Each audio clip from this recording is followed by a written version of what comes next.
അവരുടെ സ്ട്രെസ്സുകളും ആരോടും ഷെയർ ചെയ്യാറില്ല. അവരെ തന്നെ ഉള്ളിൽ ഒതുക്കും. വീട്ടുകാർ വിഷമിക്കല്ലേ, അല്ലെ നാട്ടുകാർ വിഷമിക്കല്ലേ, കുടുംബക്കാരും വിഷമിക്കല്ലേ എന്ന് ഓർത്തിട്ട്. പ്രവാസി യുവാക്കൾ പെട്ടെന്ന് മരിക്കാൻ കാരണമാകുന്നതിൽ ഏറ്റവും മുന്നിലുള്ളതാണ് ഹൃദയാഘാതം. ഇതിന്റെ പിന്നിൽ ഒളിഞ്ഞിരിക്കുന്ന വില്ലനായി മാനസിക സമ്മർദ്ദവും. തന്റെ മുന്നിലെത്തിയ കേസുകളുടെ പശ്ചാത്തലത്തിൽ സംസാരിക്കുകയാണ് ദുബായിൽ ക്ലിനിക്കൽ സൈക്കോളജിസ്റ്റായ ഡോക്ടർ സിജി രവീന്ദ്രൻ. മാനസിക സമ്മർദ്ദം നമ്മുടെ ആരോഗ്യത്തെ, നമ്മളെ എങ്ങനെയാണ് കൊല്ലുന്നത് എന്ന്. ഇത് കൂടുതലുള്ളത് ആണുങ്ങളിലാണ്. മെയിനായിട്ട് എനിക്ക് തോന്നിയത് ഇവർ പലപ്പോഴും അവരുടെ സ്ട്രെസ്സുകളും ആരോടും ഷെയർ ചെയ്യാറില്ല. അവരെ തന്നെ ഉള്ളിൽ ഒതുക്കും. അതുമല്ലെന്നുണ്ടെങ്കിൽ ഒരു സൊല്യൂഷൻ, മറ്റുള്ളവരുടെ ഒരു ഹെൽപ്പ് എടുക്കാനും ഒക്കെ അവർക്ക് മടിയായിരിക്കും. കാരണം ഒരു റീസൺ കണ്ടെത്തുന്നത് അങ്ങനെയാണല്ലോ. ഒരു ക്ലീഷേ, നമ്മളുടെ ഒരു ലോകം നമ്മളെ പഠിപ്പിച്ചേക്കുന്നത് അങ്ങനെയല്ലേ. ആൺകുട്ടികൾ അങ്ങനെ കരയല്ലേ, വിഷമിക്കല്ലേ, അല്ലെ അവർ ഭയങ്കര സ്ട്രോങ് ആണ്, സ്ട്രെങ്ത് ആണെന്നൊക്കെയുള്ള ഒരു തോട്ട് ഒരു ഇമ്പോർട്ടൻ്റ് ആണ്. എക്സ്പെഷ്യലി ഇന്ത്യൻസും മലയാളീസും നമുക്ക് പ്രത്യേകം അത് പറയണം. ഇതൊരു മേജർ റീസൺ ആണ്. എന്നിട്ട് ഇവർ സ്വയമായിട്ട് അനുഭവിക്കും. വീട്ടുകാർ വിഷമിക്കല്ലേ, അല്ലെ നാട്ടുകാർ വിഷമിക്കല്ലേ, കുടുംബക്കാരും വിഷമിക്കല്ലേ എന്ന് ഓർത്തിട്ട് ഇതിനെ ഇങ്ങനെ സപ്രസ് ചെയ്ത് ആ പെയിന് മൊത്തം ഇങ്ങനെ അക്യുമുലേറ്റ് ചെയ്ത് ഇങ്ങനെ പോകും. പിന്നെ ഇവരുടെ ആകെയുള്ള റിലാക്സേഷൻ ആയിരിക്കും ഫ്രണ്ട്സുമായിട്ടൊന്ന് മീറ്റ് ചെയ്യുക, അതുമല്ലെന്നുണ്ടെങ്കിൽ നാട്ടിൽ പോകുക എന്നൊക്കെയുള്ളത്. ചിലർ ചെറിയ സാലറി വർക്ക് ചെയ്യുന്നുണ്ടായിരിക്കും, ചിലർ ബെറ്റർ സാലറി വർക്ക് ചെയ്യുന്നുണ്ടായിരിക്കും.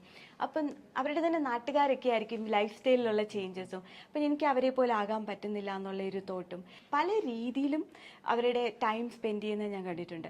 അത് യൂസ് ചെയ്യുന്നത് ക്രെഡിറ്റ് കാർഡ് വഴിയൊക്കെ ആയിരിക്കും. അത് എൻഡ് ഓഫ് ദ മന്ത് വരുമ്പോഴായിരിക്കും അറിയുന്നത് ഒരു വലിയൊരു എമൗണ്ട് അക്യുമുലേറ്റ് ആയിട്ടുണ്ടാവും. അതിലവരൊരു ബേസ് എമൗണ്ട് പേ ചെയ്ത് ഇങ്ങനെ മുന്നോട്ട് പോയി ഒരു ടൈം ആകുമ്പോൾ ഇവരുടെ കൺട്രോളിൽ പോലും ഉണ്ടാവത്തില്ല. നാട്ടിൽ പോകാൻ പറ്റാതെ വരുന്നു. ഈ കടങ്ങൾ എങ്ങനെ തീർക്കും, നാട്ടിൽ കുറേ കടങ്ങൾ, ഇതെല്ലാം കൂടെ വരുമ്പോഴാണ് മോസ്റ്റ്ലി നമ്മൾ നോക്കിയാൽ മതി സ്ട്രെസ് എവിടെ നിന്നാണ് വരുന്നത്. ഞാൻ ചെയ്യേണ്ട കാര്യം ചെയ്യേണ്ട സമയത്ത് ചെയ്യാതെ വരുമ്പം ഒരുമിച്ച് ആ ലാസ്റ്റ് മൊമെന്റിൽ ഉണ്ടാവുന്നതാണ് എപ്പോഴും സ്ട്രെസ്. പ്രവാസം എല്ലാവർക്കും ഒഴിവാക്കി പെട്ടെന്ന് പോക്ക് അത് എളുപ്പമല്ല. പക്ഷേ ഈ സമ്മർദ്ദം ലഘൂകരിക്കാനും ഒക്കെ ചെയ്യാവുന്ന ഒരു കാര്യം അല്ലെങ്കിൽ ചെയ്യാവുന്ന ഒരു പ്രാക്ടീസ് എന്താണ്? അവർ തന്നെ ഒന്ന് റിലാക്സ് ചെയ്തിട്ട് എന്താണ് ഞാൻ ചെയ്യേണ്ടത്, സോ നെക്സ്റ്റ് 1 year എനിക്ക് എന്താ വേണ്ടത്, എൻ്റെ ഇൻകം എത്രയാണ്, അല്ലെങ്കിൽ ഏതെങ്കിലും കാര്യങ്ങൾ ഞാൻ പോസ്റ്റ്പോൺ ചെയ്ത് അല്ലെങ്കിൽ ഇങ്ങനെ പ്രിക്കാസിനേഷൻ ഇങ്ങനെ മടി പിടിച്ചിട്ടും അതല്ലെന്നുണ്ടെങ്കിൽ ചെയ്യേണ്ട കാര്യം ചെയ്യാണ്ടിരിപ്പുണ്ടോ, അതിനെല്ലാം ഒന്ന് ആർട്ടിക്കുലേറ്റ് ചെയ്ത് റിലാക്സ്ഡ് ആയിട്ടൊന്ന് കാര്യം ഒന്ന് എഴുതി വെക്കുമെങ്കിലും ചെയ്തു കഴിഞ്ഞാൽ നമ്മുടെ പ്രോബ്ലംസ് ഓൾമോസ്റ്റ് സോൾവ് ആയി. പിന്നെ നമുക്ക് അതിന് ആക്ഷൻ എടുക്കുക എന്നുള്ളതാണ്. ഇപ്പം ആക്ഷൻ അല്ല, ഇമോഷൻ മാത്രമാണ് ഇടുക മുന്നിലോട്ട്. ഒരു ബെറ്റർ പ്ലാനിങ് ആണ് വേണ്ടത്. അത് ഇല്ല മോസ്റ്റ് ഓഫ് ദ ആളുകൾക്ക്. ഞാൻ കാണുന്ന ആളുകൾക്ക് പ്ലാനിങ് ഇല്ല. ജസ്റ്റ് ആ ലിവിങ് വിത്ത് എ ഫ്ലോ എന്നല്ലാതെ ഡെഫിനറ്റ്ലി ഞാനത് റെക്കമെൻഡ് ചെയ്യും.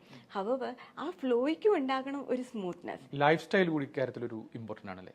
ഇവർ രാവിലെ എഴുന്നേക്കും, ഓഫീസിൽ പോവും, തിരിച്ചു വരും, കിടന്നുറങ്ങും, പ്രോപ്പർ ഫുഡില്ല, ബ്രേക്ക്ഫാസ്റ്റ് എന്ന് പറയുന്ന കാര്യമേ ഇല്ല, ആൻഡ് ലഞ്ച് എന്തൊക്കെയോ തട്ടിക്കൂട്ടും, ആൻഡ് ഡിന്നർ വന്നിട്ട് ഒരു ഗ്രൂപ്പ് ഓഫ് ആളുകൾ കൂടിയിട്ട് കുറേ ഫുഡും കഴിക്കും.